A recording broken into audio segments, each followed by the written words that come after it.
We hear a ton about people in blue cities, in blue states, leaving for greener pastures. Are they doing the exact same thing in red states? Do they happen to live in a blue city?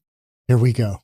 Why? Because of crime. There you go. Because of crime. Let's get into it.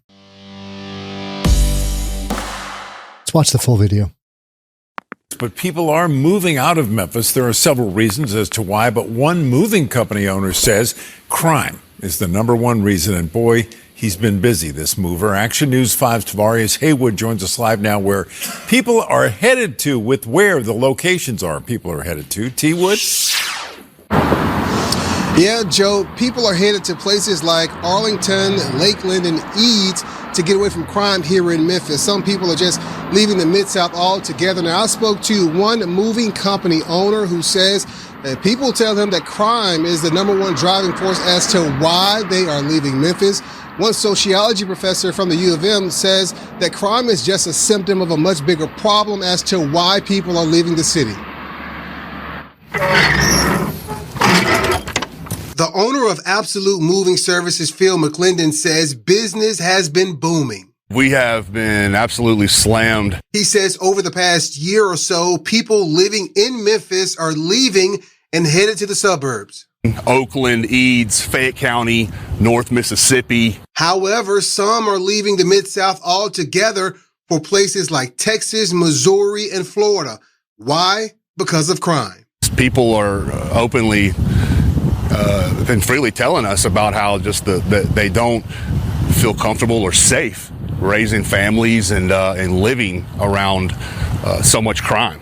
Memphis reached 398 homicides for the year in 2023. McLendon says the majority of his clients attribute crime to the number one reason as to why they are leaving Memphis.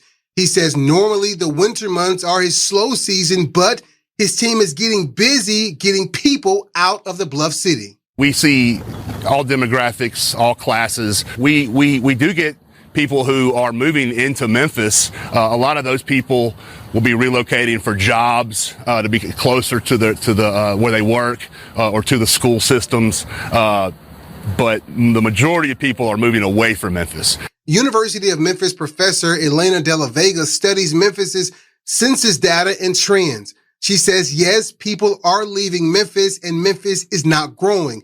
Deega says crime is a symptom of the disinvestment in the city. The crime didn't appear out of nowhere. The crime appears out of a sense of hopelessness, a sense of abandonment, a sense of there is nothing here for me except what I can take. So what's it going to take to make people stay here in Memphis? Deega says it's going to take a serious investment into the city. We don't invest in our schools. We don't invest on amenities. And certainly that eliminates the possibility for opportunity and jobs, and particularly living wage jobs. And that then results in crime. And it's just this downward spiral. Now, McLendon says he expects this trend to stick around for at least to the end of the year or until people feel safer here in the city of Memphis. In Memphis, Tavarius Haywood, Action News 5. When's that going to be? Getting even more creative with their snow creation. We've got a long-term outlook at a lot of crime going on. So you got the moving company guy, and then you got the sociologist. People are just moving out willy-nilly. Shenanigans, they're out. And you've got people moving in because of jobs or getting close to a school district. How long before those are also people moving out of the city? I've been hearing about Memphis for quite some time. We heard the murder count was 398. Memphis has a population of 628,000. I mean, that's not that different than Portland. Portland had a record-breaking year at 106 homicides, I believe. That was last year. Seattle this year had a record-breaking year, and we're at 70-something. I mean, so at 398, I think is what Memphis was. Yeah, that's a lot of people shooting each other, right? You just got people going after each other. People are heading out of Memphis. There are several reasons as to why. Well, one moving company owner says crime is the number one reason. Wouldn't surprise me. I mean, this just does not surprise me. You hear about Memphis all the time. He says he sees Memphians moving to places like Arlington, Lakeland, and Eads. Well, he says crime is a driving force as to why people are moving. The University of Memphis sociologist said crime is just a bigger symptom. A lot of this has to do with community, what a community accepts, what a community does not accept, right? All right, homelessness, okay in our community. Homelessness, not okay in our community. Did we defund the police? Did we not defund the police? Who are we electing to be our representative? What are the values of those representatives? What does that all look like? And you might be able to say, yeah, I mean, you got the whole sociologist thing, and say crime is just a symptom. It's just merely a symptom of a bigger problem. Well, it's because you're in an area that isn't being run well and people don't have values where there's going to be investment in the community. So till you start working on that, community values, you're not really going to get all that far. And guys like the owner of Absolute Moving Services, Phil McLendon, business is going to be booming for that guy. It just is. Till you get things turned around and until you get some politicians in there that are going to be able and want to turn things around. Like you got Let's Go Brandon Johnson in Chicago. The guy doesn't want to turn anything around. He has no intention of it. He's just got that pointy hairdo and he's going to go down those same progressive roads and try and get somewhere. And then just be shocked at the end when he's like, well, we gave it a good college try and good Lord, our murder rate went up. Oh, that was terrible. I mean, he's a guy that not endorsed by the police association, endorsed by the teachers association. If that tells you, I mean, public safety, not high on his list of priorities. And things are going that way in Chicago, right? Here we've got the sociologist talking. And so De La Vega also says people are leaving Memphis and that the city is not growing because they're leaving. They don't want to come in. They're only coming in, like you heard the mover say, if, they're being relocated. Hey, you want to go to Memphis? Not really. Want to work in the Memphis school district? Not really, but I'm going to get paid more and, hey, get some cheap housing, right? Cheap housing. Because we are continually talking about red states and how well they're doing. Well, you've got some areas, you've got some cities, the big cities, typically because they're that urban component, always seem to attract a lot of blue action, right? A lot of blue action. This is one of those prime examples. Crime didn't come out of nowhere, the sociologist said.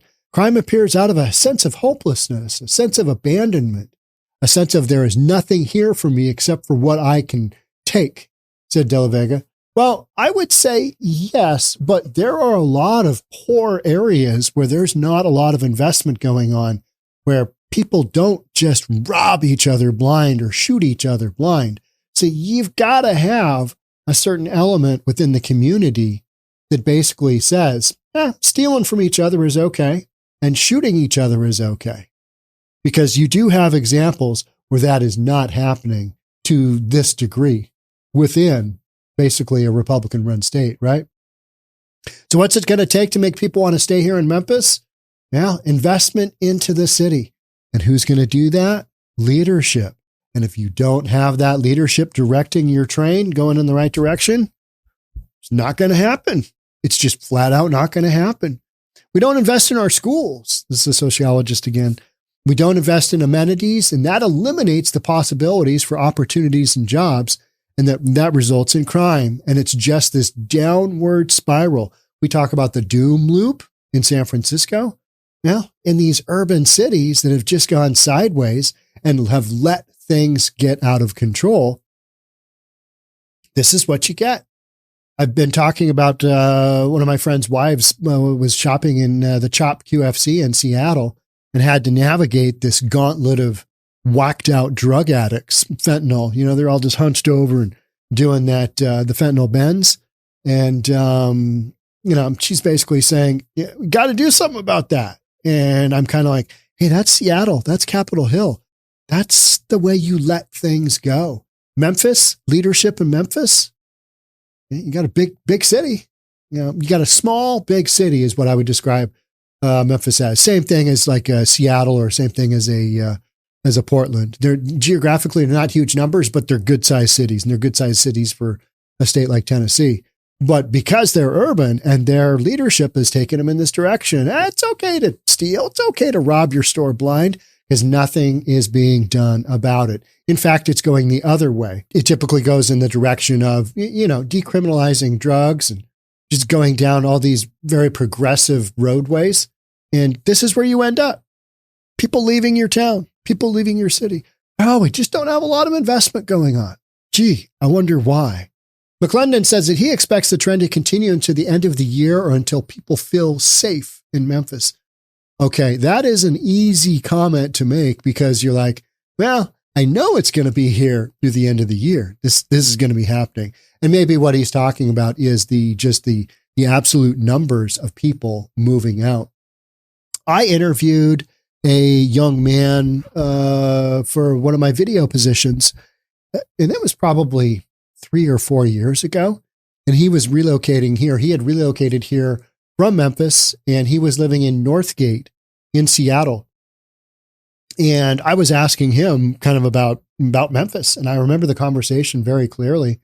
And Northgate in Seattle, it's, I don't know, is it 8 miles, 9 miles north and just slightly east of downtown Seattle? It's up there, but you're pretty close to Aurora Avenue kind of area, where you've got all the ladies of the evening just selling their wares and not wearing anything. It's that type of the road. Got all the girls up from California that are doing quite well here in Seattle. I mean, you got a lot of break-ins, you got a lot of theft. In fact, one of Target's stores that was not closed down, that was given as an example of, hey, wait a minute, you're closing down the store in the U District in Seattle, and you're closing down the store in Ballard. You would have seen those in the video that I did, kind of doing the walkthrough of what the communities around those two targets that are being closed down.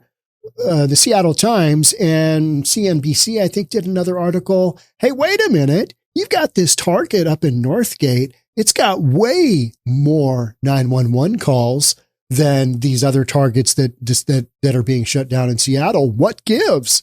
So Northgate is this area that it's shenanigans. Let's just say that you've got shenanigans.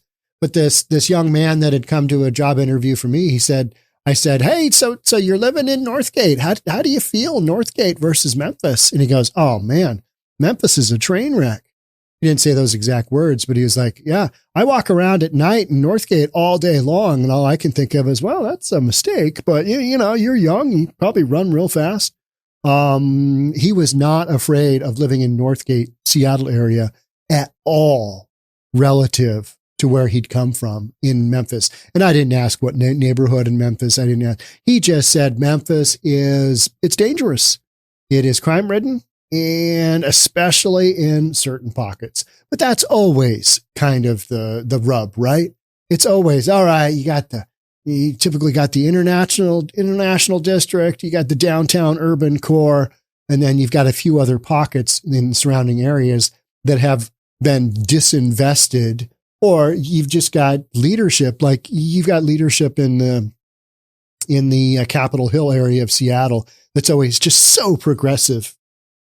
And that's how you end up with, 8 or 10 whacked out drug addicts out in front of the QFC in Capitol Hill in Seattle, because you got this progressive policy that's just taken a city down to its knees.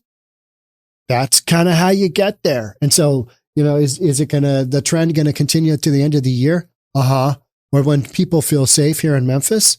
That could be a long, long time, because we got the same exact dynamics going on in Seattle. You've got pockets that are just wildly not safe. You know what I mean? And that's not going to turn around anytime soon, because these trends didn't happen overnight. They didn't just, all right, all of a sudden everybody's just shooting each other. No, this is a long devolvement, right?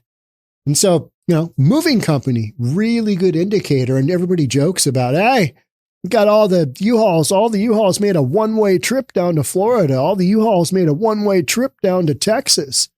And it's so true. And those are some of the metrics that we've been following, especially since the pandemic. Because it seems like since like 2019, since like early 2000, that's when a lot of this criminal activity really escalated.